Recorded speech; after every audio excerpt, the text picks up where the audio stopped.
Hello, this is the Growth League podcast. My name is Caleb Clark, and my mission for this show is pretty simple.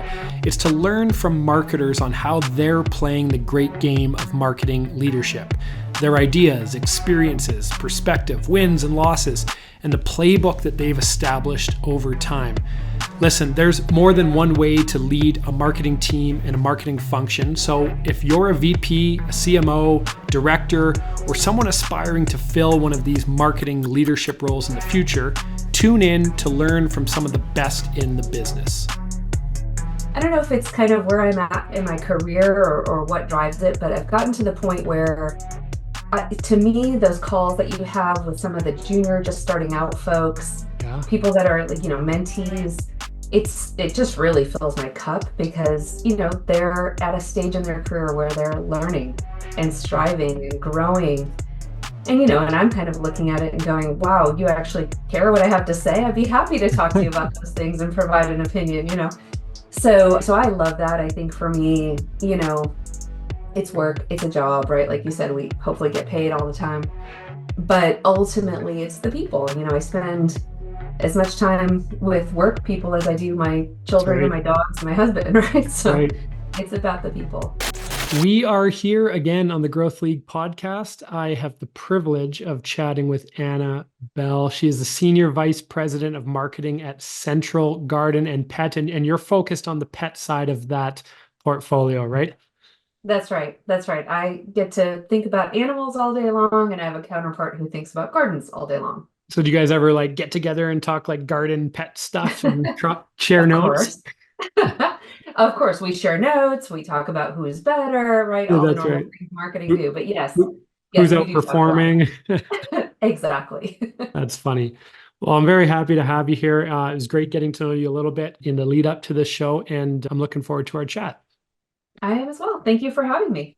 You bet you. Anna, give us a bit of a rundown, from a high level. What's been your journey as a marketer and a marketing leader bringing you to this point today? Yeah. So, maybe against popular belief, I started in marketing actually in finance. So when I came when I came out of undergrad, I had always known I wanted to run businesses or be part of, for-profit businesses. And so while the idea of marketing was something I was interested in, I thought finance would be a better place to start my career path. Primarily because one, I think, for me, numbers are actually really important to anything you do, and kind of love math. And two, Said nobody. said nobody except for me and all the math teachers that I love. But I do, I love math, and I love I love that the world is kind of centered around so many things that math can help you uncover and problem solve, which is a big part of what makes me me. And then, secondarily, running businesses for me, especially for-profit businesses, felt like understanding how the financial side of the business works, to me, felt like a good foundational place to start. Yeah. So I started in finance. It very quickly ended up in consumer goods. So I grew up in Chicago, and lots of CPG companies there, as you may or may not know, and Wrigley chewing gum was one of my first jobs out of college. And so I started in finance there. And then over time, as I was growing my career and growing my network, realized it was time to do my master's. And I don't know if you know Chicago well, but the Wrigley building is right across the street from what was then newly built University of Chicago's Booth Center. Okay, yeah. So I ended up, with the opportunity to go to Booth very early on when it first moved down to downtown. And that's when I made my switch. So made the switch when I was done, stayed at Wrigley, which was a cool opportunity. Actually, my first marketing job was an ABM in the UK. Oh, wow. So that was a very cool, long story, too long for this podcast, but very, very cool. And then from there, it was just a lot of, traditional marketing roles, consumer goods. When you're in England in your 20s without kids, you learn about wine. Totally. So I came to the wine industry when I came back to the US, which was really cool. And I was in there for a little bit, and then came back to SC Johnson for a number of years, and then got recruited to come to the wine industry in California. And I'm in California now. I was in wine for 10 years for E&J Gallo, got to do really incredible things. And then during COVID, like everybody else, you kind of evaluate where am I in my career? It had been 10 years. And Central called, and it was a really cool opportunity to take what I knew from consumer goods, take what I knew from wine. Shockingly, wine and pet is not that different. Uh, you'd be surprised. What is that? Very passionate, very confusing category, lots of competitors. Can't remember the brand names, right? Right, right. And then, and get to do some e-commerce and other things that are less easy to do in wine. And so I came here 2 years ago and it's been a blast. Really learned That's a lot, got to work with lots of very cool, passionate people. So here I That am. is a great wealth of experience, and I'm sure that as your career has unfolded, you've had the luxury of picking and choosing little things you've learned along the way, and kind of creating today's version of the way you're playing this game of marketing leadership. I'm curious about the finance side. How, in my mind, that is an unfair competitive advantage to have that background and then apply it through the lens of a marketing leader. How has that background showed up Yeah. for you in terms of making perhaps the job more straightforward or clear? Yeah, it's a great question. I think there's a couple advantages, and I do for anyone who's comfortable with math. I tell everybody go do a finance role, even if it's just a rotation, go do a finance role Right. for a couple reasons, right? At the end of the day, especially in a corporation or a company that's a startup or private equity, your goal is to make profit for shareholders in some way, shape, or form, regardless of who the shareholder is. And understanding the mechanics of what that means, right? What does that actually entail from whether it's an accounting standpoint, a profitability standpoint, how to look at a P&L, Yeah. right? Those are just basic things that I think really good business owners, which I think marketers are business owners, they can connect those dots and really make their case compelling. I know a lot of us right now in marketing are defending a lot of the work that we're doing, right? Because costs are up, right? It's supply chain is high, labor is high, right? All those things. Understanding that equation and being able to not only rationalize but engage, your CEO, your CFO, your supply chain Right. partners in a conversation around why it's good for business Right. is critical. And I do, to your point, I think the finance background or any operational background gives you that competitive advantage as a marketer to be able to influence in your Totally. organization.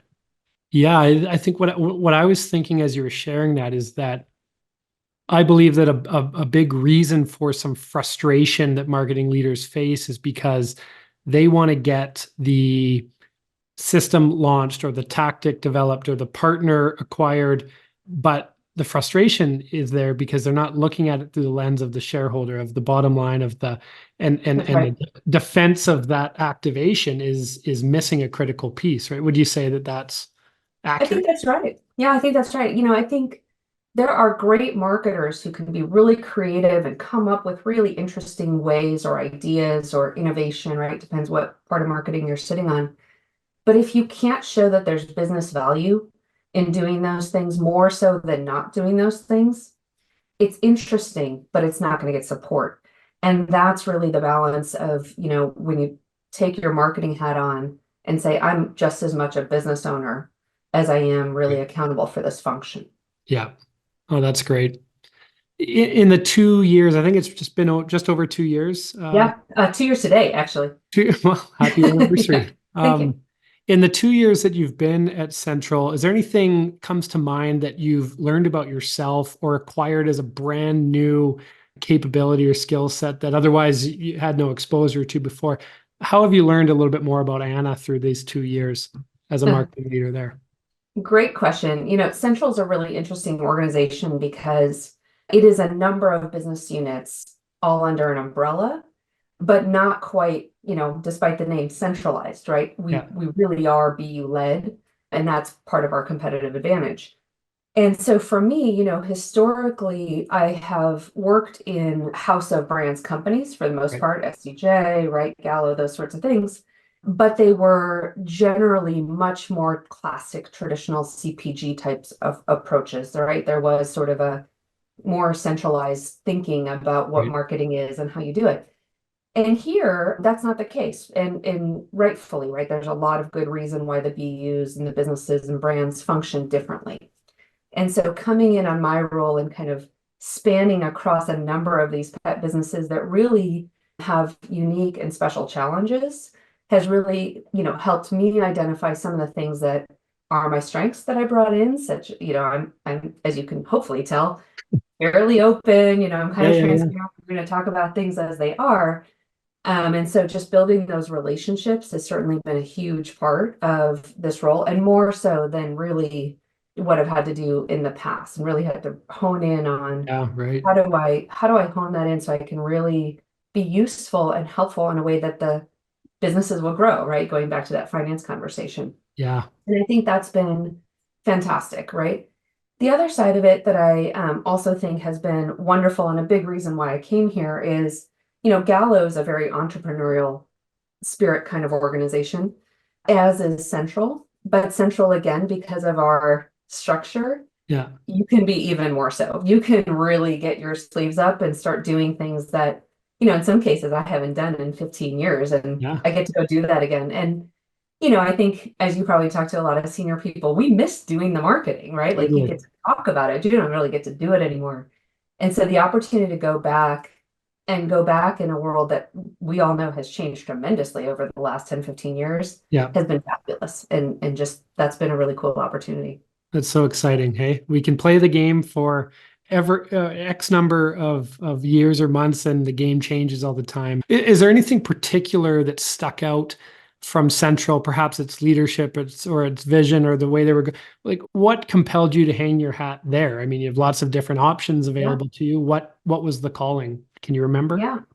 Yeah, I do. Yeah. I mean, for me, I joined at a time where we are really focused on moving to growth, both organically and through acquisition. So historically, it's been primarily through acquisition. And we have some opportunities. We have some really cool brands doing really interesting things. And it was an opportunity to come in and be a part of that. The Right. pet industry, other than, well, at this point, I think is probably the only growing industry. I could be wrong. I should look at the data, but let's call it top 2 to 3 Sure. categories in most stores right now that's still growing. Wow. And so the opportunity to continue to be a part of a category that's on the upside Yeah. is a huge, and in a company that wants to capture that growth and wants to grow our share and build innovation and lean into our brands and our people, that's a hard thing to say no to, really. And so for Totally. me, it was really obvious. Plus, I think the last part of it, and I kind of mentioned it in the front, as much as I do love wine, and you can see a big giant wine bottle behind me, there are limitations to the types of things you can do because it's alcohol and highly Totally. regulated. And in our business, while we have some highly regulated businesses, the freedom of your toolkit is much broader. And so whether that's e-commerce or, things that you might do around social media, campaigns, there's a lot more flexibility Yeah. in this category than the one I spent the last few years. The game is hard enough as it is. You don't need to like inject all these barriers. No doubt. Is there wine in that, or is that tea? This is tea, although I think no, I was gonna say it No. might be branded wine. Oh, And that is empty, unfortunately. right before the show. Oh, Yeah. that's funny. Um, Anna, what do you get paid to do today? Can you break that down? Like they give you money, presumably, every couple of weeks. Presumably. What, Yeah. what do you owe in return of that?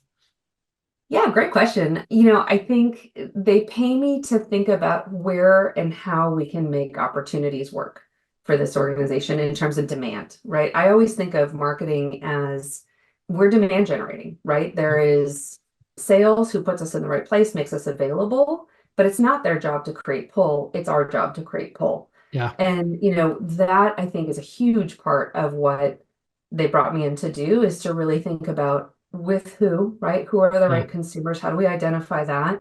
Where is the optimal place to do that? Channel, media, etc.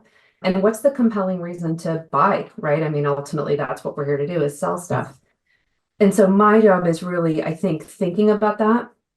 And what gets pulled in is things like insights, things like innovation, things like equity building and identifying the best way to get your equity to mean something yeah, to the right people, right? So that to me is a big part of my job. And then partnering, right? And building capabilities, mentoring.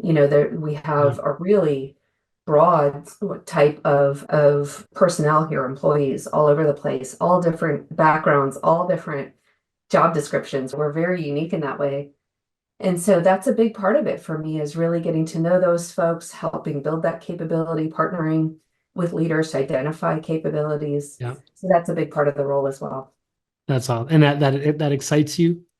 I love it. I don't know if it's kind of where I'm at in my career or what drives it, but I've gotten to the point where to me, those calls that you have with some of the junior, just starting out folks, Yeah. people that are like, mentees, it just really fills my cup because, they're at a stage in their career where they're learning and Yeah. striving and growing.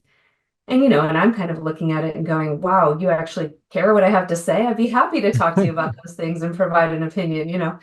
So I love that. I think for me, it's work, it's a job, right? Like you said, we hopefully get paid all the time, but ultimately it's the people. I spend as much time with work people as I do my That's children and right. my dogs and my husband, right? So Right. it's about the people. So it's just still in my brain. I need to go back to it. When you were at Wrigley, like, did that come with any tickets to the games?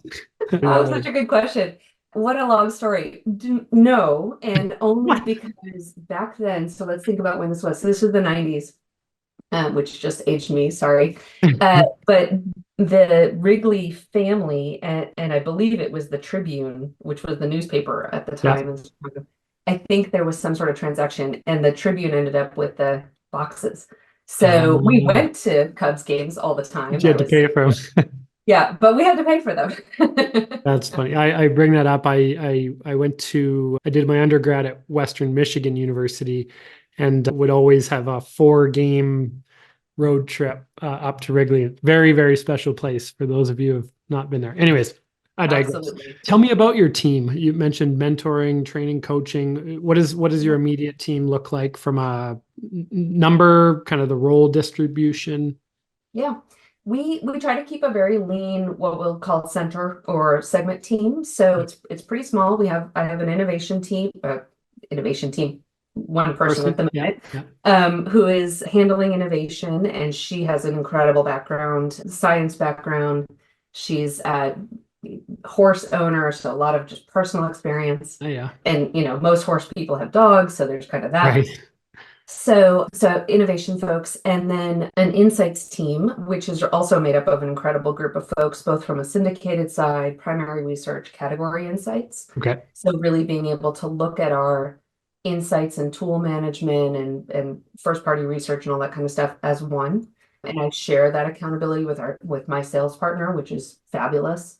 Because I do think sales and marketing are, if they're not tied at the hip, Totally. success is limited. So I have that. And then I also have a consumer care team. So folks that actually interact with consumers, when there's hopefully praise, sometimes not praise, Yeah, yeah. right, that kind of thing. So have that team as well. And then I partner with all of our individual teams at the BU levels and brand teams, on all the work that happens day to day in the brands. Gotcha. Whether it be at Central or in companies in the past, have you established a playbook for or an approach to working integratively both with internal team members and let's say you bring in an external partner? Have you found a way to create the best marriage in those instances, or is that still Yeah. learning? It's all dependent, right? I mean, humans are humans, and I think for me, what has always worked, or I should say most always worked, is one is really understanding who the people are and what their objectives are, right? Are we partnering people with the same objectives together, or Right, is there a conflict? And if there's a conflict, it might still be right to connect them, but let's just acknowledge there's a conflict here and we're going to work through it together, right? That's right, a big piece of the puzzle. Building that trust is huge. And, I don't know that any team, whether it's a team or a extended team or a matrix, it never works unless there's trust and sort of mutual respect for what the individual brings to the table, what their team brings to the table, what they're capable of doing. yeah, And building that trust is not just overnight, right? You want people to assume trust, but that doesn't always happen. No. And so, making sure you're giving time for establishing those relationships, Yeah. especially when you're dealing with higher risk or higher costs or lots of people in the room or, Yeah. somebody highly paid in the room, right? All those types of things. That's always going to create different dynamics. And so making sure you've built the relationship, which I know it's been probably talked about too much, but that's where COVID has been, Yeah. Right. one of the challenges for most organizations is how do you do that in this kind of environment? And it just takes a whole lot more work. It's possible, but it takes a whole lot more work to build that rapport. And not everybody's great at, the Zoom call Yeah. rapport Yeah. building Yeah. thing. It's hard, right? I did have, and I'm going to do this in an aside and I have to give him credit because he's Yeah. phenomenal. Please. One of the team members I had when I worked in the wine business was so good at building rapport. And when we went into COVID, he was a savior for us because he recognized really quickly that on Zoom, people check out, they're looking at phones or Yeah. whatever. Yeah. And so we started every meeting, especially if it was a big meeting, with like goofy quizzes, Yeah. like, Yeah. are you Yeah. a hamburger or a hot dog person? What's your favorite place to travel or whatever? And you have to input into the chat. And honestly, it's the best little trick that I've used now for 4 years That's since awesome. where you're like, if I need a big group to engage and turn on their screens and set their cell phones down and all that kind of stuff, getting that going and talking about something silly with the right audience doesn't, Yeah. let's be honest, doesn't always work with certain audiences, but with the right audience, it's a great icebreaker that gets people Yeah. feeling human, you I know? love it. I think I love little ways of being creative and getting attention in that example. And one thing that I've been thinking about a lot lately is, people are they're adults and they're professionals, and at the end of the day, you don't want to be the phone police or the hey, what are you doing on the. So I Right? think it's really important, and I don't know if you agree, but I think it's really important for us as leaders, if especially if we're facilitating or hosting the meeting, to make it very clear, what's in it for those that are in attendance, and like Yeah. be meaningful, and don't have meetings for the sake of be having meetings, and make the substance of what it is that we're talking about actually meaningful, right? And Yeah, then because there's only absolutely. so many games you can play until, but at the end of the day, you know, Yeah. Set that's an agenda, make sure there's a with right. them, right? What's in it for me? Right. All of that kind of stuff, 100%. And it's funny how easy it is to like not Yeah. actually do those basic principles. And, it makes a difference when you do, for sure. Question for you, another one, because I guess this is how this goes. You asked, I answered. Yeah. Yeah. Whether it's formal or informal or very well defined or not, have you established any systems, let's call it, for yourself that you rely on when you're driving home, say when you're done work, you've checked out, where you're able to tell with a pretty high degree of accuracy whether or not you did a good job that day? Do you have Hmm. anything in place that gives you the beyond a gut feel, like, I think I did a good job today? Anything Right. that you rely on? That's a good. Not really. Depending on the day, I certainly might, especially on a drive home, I'll call somebody, Yeah. sort of the trusted people inside the organization where you're like, hey, you were Yeah. in that room. Here's how I felt. Am I reading the room? Did that happen the way I thought it happened? Did people walk out feeling the same way? And whether that's on the drive or literally right after the Yeah. call, Yeah. I do some of that stuff, especially if you're not sure, Yeah. if it's a little bit of like, it's clear that, when everybody's celebrating you and smiling and they're like, great, I'll call you next week on this thing. Okay, gut check, we're good. Yeah. When it's a little bit more crickets or you get a couple people sort of like smirking, you're sort of thinking, That's I when the wonder if voices that start coming, right? land. Yeah. Yeah, and for me, the system I use is really gut check with somebody else. It's Yeah.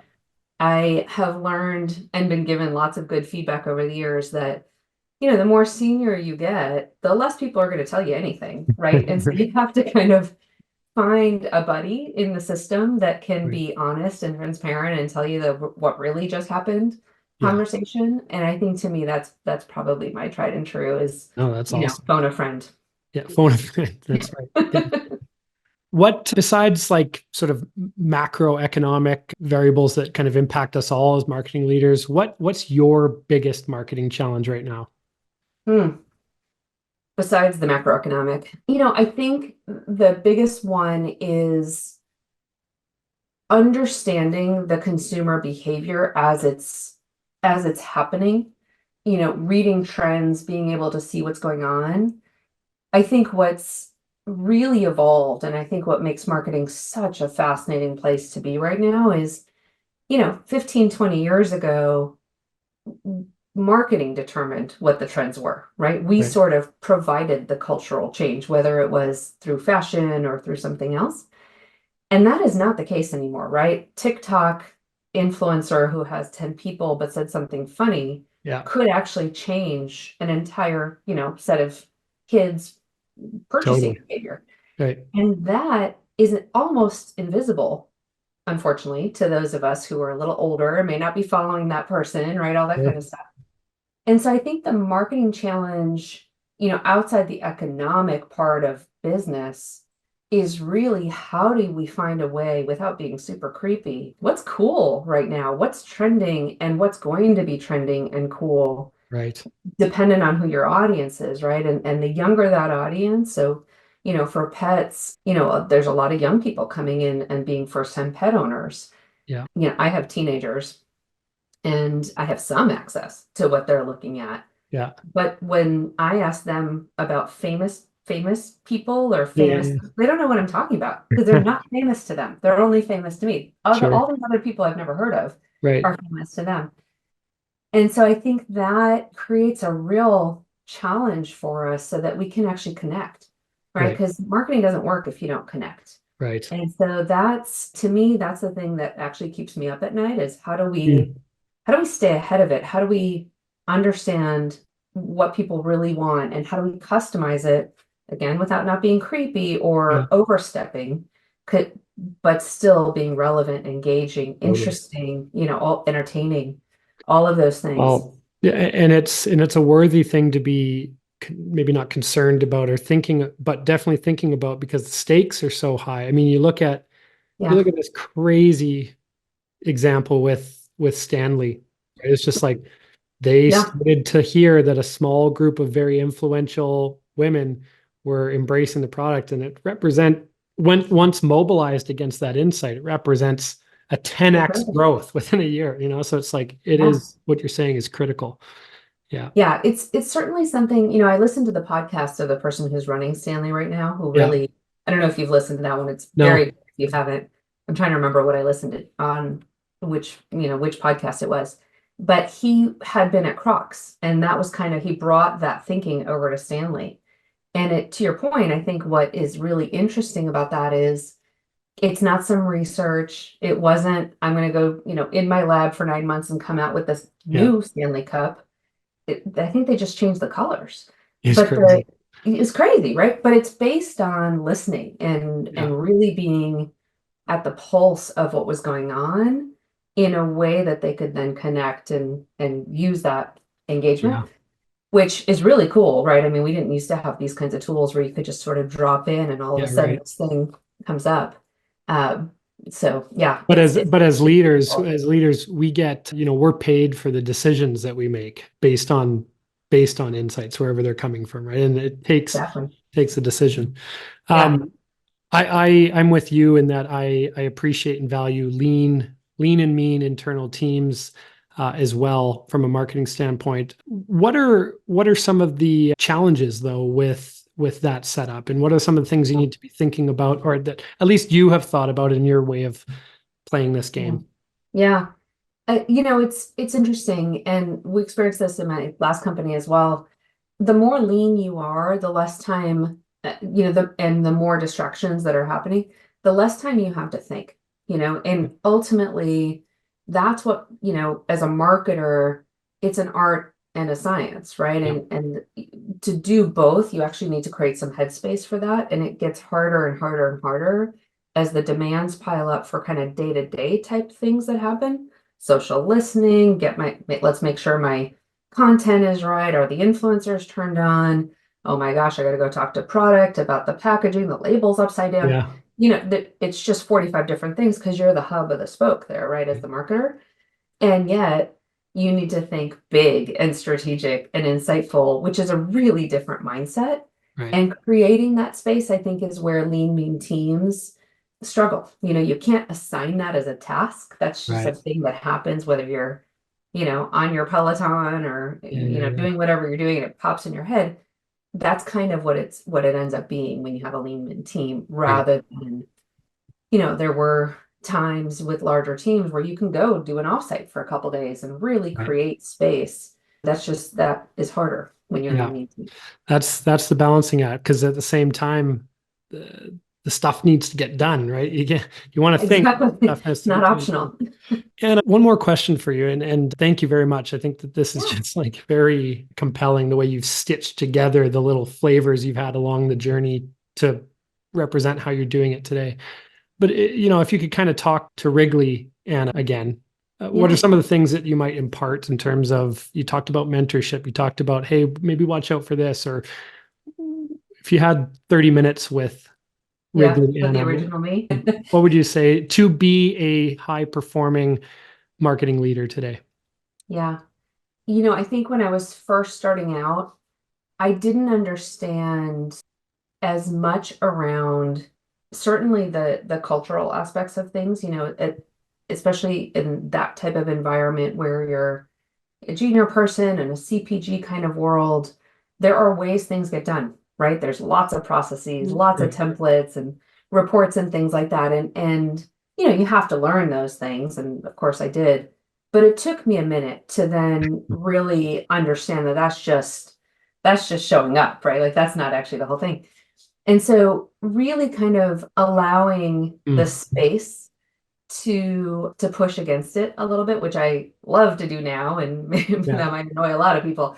But what I've learned is, it's totally okay to push the boundaries of how we do things and why we do things and try completely different things, different approaches, different mindsets, right? Pull in unique people into projects. I had a manager when I came back to the US at Wrigley, and I worked in innovation for a minute. And I had a manager that, really, she had this just great disruptive mindset, but she did it in a way that was collaborative.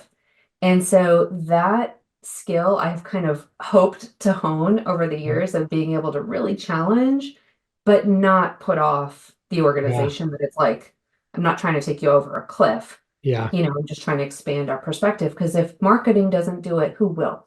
Right. And I think that's something that especially when you're an ABM, in a large corporation that does things a certain way, you kind of feel like you have to Oh, do things a yeah. certain way to succeed, And that's the tough thing, right? When for young marketers, it's, there's a sense of, there's a little bit of risk mitigation that you're thinking about too. Just starting my Yeah, career, I'm not going to go shake things up. But if, right. But if you do, sometimes it comes with rewards. I said this, I was actually on the phone with someone I was mentoring yesterday, and she asked a question about the type of people I hire when they're junior people. And, one thing that I look for is someone that will say no to me. yeah, totally. I really do not want people that are going to come in and just say yes to all the things I've asked you to do. Yeah. Because while that's helpful from just having a warm body in place to do the work, it's not going to grow us, right? And to Right. the whole conversation about social engagement, all that kind of stuff. Generally, the 22-year-old out of college is going to know a whole lot more about the culture than I am at Right. this point. And so tell me no. Tell me I'm wrong, right? Come in and Yeah. have a print. Now don't do it all the time, right? Yeah. Like, Yeah. Yeah. I you do know know, what I'm doing. I've learned a few there's a things. balance. Yeah. Listen at the same time. Yeah. But I just do I think that there is some of that I really value when I hire Yeah. people today, especially. And I think that's something that back then I'm not sure that I was quite as aware that that was a good Right. thing. Well, that's interesting, and I think it tees up a responsibility that you have as a leader, where you can say, "Hey, please say no. I value no." But when they do test that, if that truly is allowed, how do you react, and how do because that's when the safety kind of sits Yeah. in. So Yeah. I mean, when people come in and feel safe telling you no, yeah, magic happens. Because then all of a sudden you're like, holy cow, I didn't even know this existed in the right, world of, yeah. 23-year-old dog owners. But listen too. I am your But boss. listen. Well, and also like I've been there, Yeah, yeah, so yeah. I'm going to give you a different perspective and let's debate it out. Well, I really enjoyed learning from you and hearing your perspective. I hope that that was enjoyable for you. But thank It you very was. much for sharing all that. Yeah, no, my pleasure. Thanks for the opportunity. It's always fun to talk about this kind of stuff and really reflect backwards. I don't Yeah. do that very often, so it's very helpful. Well, and it's super impactful because I mean, again, as I maybe mentioned to you before, the hypothesis that this show is trying to prove is that it's a wild game, and you can play the game a lot of different ways. Your way is just as right as Anna's way is just as right, and so by hearing your flavor of it, it gives license, I believe, to pick your own way to do it. Right. I love that. Well, thank you. I appreciate it. Thank you very much, Hannah.